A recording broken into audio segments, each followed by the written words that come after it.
വിശുദ്ധ പൗലോസ്ലീഹ തെസ്സലോനിക്കക്കാർക്ക് എഴുതിയ 1-ാം ലേഖനം 4-ാം അധ്യായം 3 മുതലുള്ള തിരുവചനങ്ങൾ. നിങ്ങളുടെ വിശുദ്ധീകരണമാണ് ദൈവം അഭിലഷിക്കുന്നത്. അസന്മാർഗികതയിൽ നിന്ന് നിങ്ങൾ ഒഴിഞ്ഞു മാറണം. നിങ്ങൾ ഓരോരുത്തരും സ്വന്തം ശരീരത്തെ വിശുദ്ധിയിലും മാന്യതയിലും കാത്തു സൂക്ഷിക്കേണ്ടത് എങ്ങനെയെന്ന് അറിയണം. ദൈവത്തെ അറിയാത്ത വിജാതീയരെ പോലെ കാമവികാരങ്ങൾക്ക് നിങ്ങൾ വിധേയരാകരുത്. ഈ വിഷയത്തിൽ നിങ്ങൾ വഴിപിഴയ്ക്കുകയോ സഹോദരനെ വഞ്ചിക്കുകയോ അരുത്. കാരണം ഞങ്ങൾ നേരത്തെ തന്നെ പറയുകയും സാക്ഷ്യപ്പെടുത്തുകയും ചെയ്തിട്ടുള്ളതുപോലെ ഇക്കാര്യങ്ങളിലെല്ലാം പ്രതികാരം ചെയ്യുന്നവനാണ് കർത്താവ്. അശുദ്ധിയിലേക്കല്ല, വിശുദ്ധിയിലേക്കാണ് ദൈവം നമ്മെ വിളിച്ചിരിക്കുന്നത്. അതിനാൽ ഇക്കാര്യങ്ങൾ അവഗണിക്കുന്നവൻ മനുഷ്യനെയല്ല, പരിശുദ്ധാത്മാവിനെ നിങ്ങൾക്ക് നൽകുന്ന ദൈവത്തെയാണ് അവഗണിക്കുന്നത്.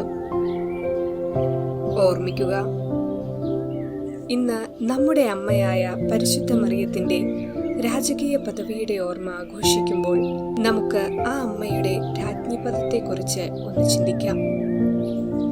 ഓഗസ്റ്റ് 15-ാം തീയതി മാതാവിന്റെ സ്വർഗാരോപണ തിരുനാൾ നാം ആഘോഷിച്ചു. അമ്മ സ്വർഗത്തിലെത്തിയതിന്റെ 8-ാം നാൾ സർവശക്തനായ പിതാവും തന്റെ പുത്രനായ മിശിഹായും ചേർന്ന് സ്വർഗത്തിന്റെയും ഭൂമിയുടെയും ശുദ്ധീകരണ സ്ഥലത്തിന്റെയും രാജ്ഞിപദം അലങ്കരിച്ചു. ക്രിസ്തുവിന്റെ രാജപദം നാം അംഗീകരിക്കുമ്പോൾ അവിടുത്തെ അമ്മയുടെ രാജ്ഞിപദം പരോക്ഷമായി നാം പ്രഖ്യാപിക്കുന്നു. 1925-ലാണ് ക്രിസ്തുവിന്റെ രാജ്യത്വ തിരുനാൾ ആഘോഷിച്ചു തുടങ്ങിയത്. ആ കാലയളവിൽ തന്നെ ദൈവമാതൃഭക്തരായ ക്രിസ്ത്യാനികൾ കന്യകാംബികയുടെ രാജ്ഞിപദ തിരുനാൾ ആഘോഷിക്കുവാൻ തുടങ്ങി. വളരെ പ്രാചീന കാലം മുതൽക്കേ പരിശുദ്ധ രാജ്ഞി എന്ന പ്രാർത്ഥന ദൈവമാതൃഭക്തിയുടെ തീവ്രത വ്യക്തമാക്കുന്നു.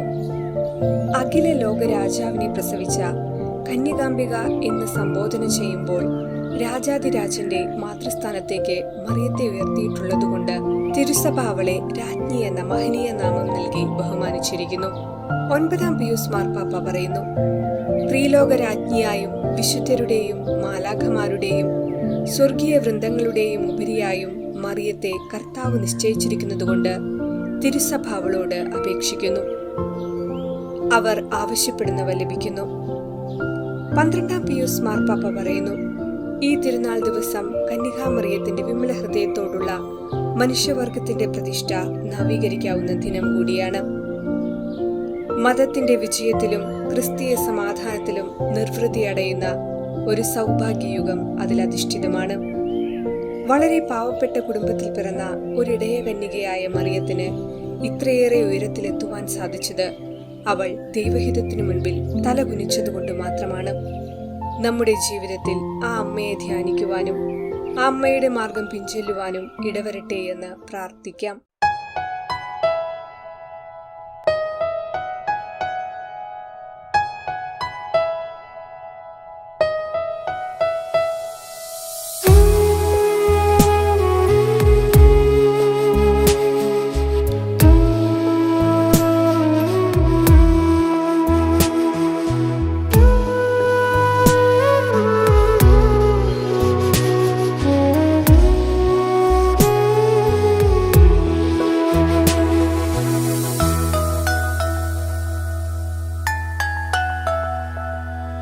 ദൈവസ്നേഹത്താൽ ജ്വലിക്കുന്ന അമ്മേ, ദൈവസ്നേഹമാതാവേ, ഞങ്ങൾ അണയുന്നു നിന്റെ സന്നിധിയിൽ. അഭയം വരുളോ ധന്യേ, ഞങ്ങൾ അണയുന്നു നിന്റെ സന്നിധിയിൽ. അഭയം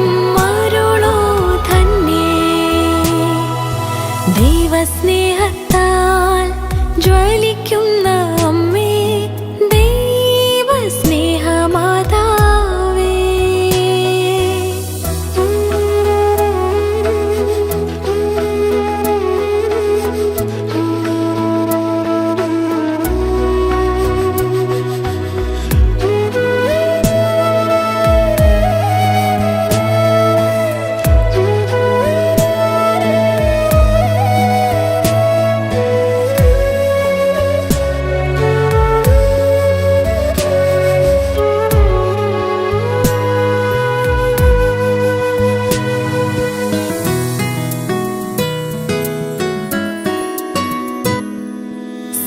സ്നേഹത്തികവിൽ ദൈവത്തിനായി സമർപ്പിച്ചവൾ നീ. പരിശുദ്ധാത്മാവിനാൽ നിറഞ്ഞവൾ നീ. സ്നേഹത്തികവിൽ ദൈവത്തിനായി സമർപ്പിച്ചവൾ നീ. പരിശുദ്ധാത്മാവിനാൽ നിറഞ്ഞവൾ നീ. ദൈവപുത്രന് ജന്മം നൽകി സ്നേഹത്തിലെന്നും വളർത്തി. ദൈവപുത്രന് ജന്മം നൽകി സ്നേഹത്തിലെന്നും വളർത്തി.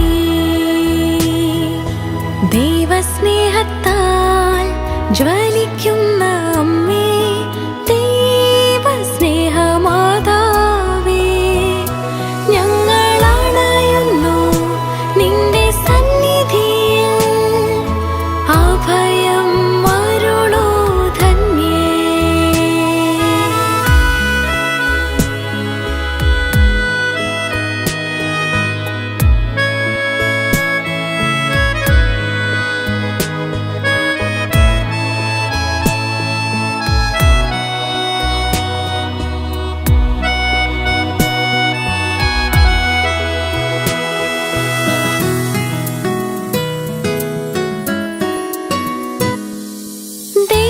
ദൈവസ്നേഹത്താൽ കാനായിലെ മധ്യസ്ഥയാമമ്മേ, ഈശോയുടെ വഴിയെ ചരിച്ചവൾ നീ. ദൈവസ്നേഹത്താൽ കാനായിലെ മധ്യസ്ഥയാമമ്മേ, ഈശോയുടെ വഴിയെ ചരിച്ചവൾ നീ.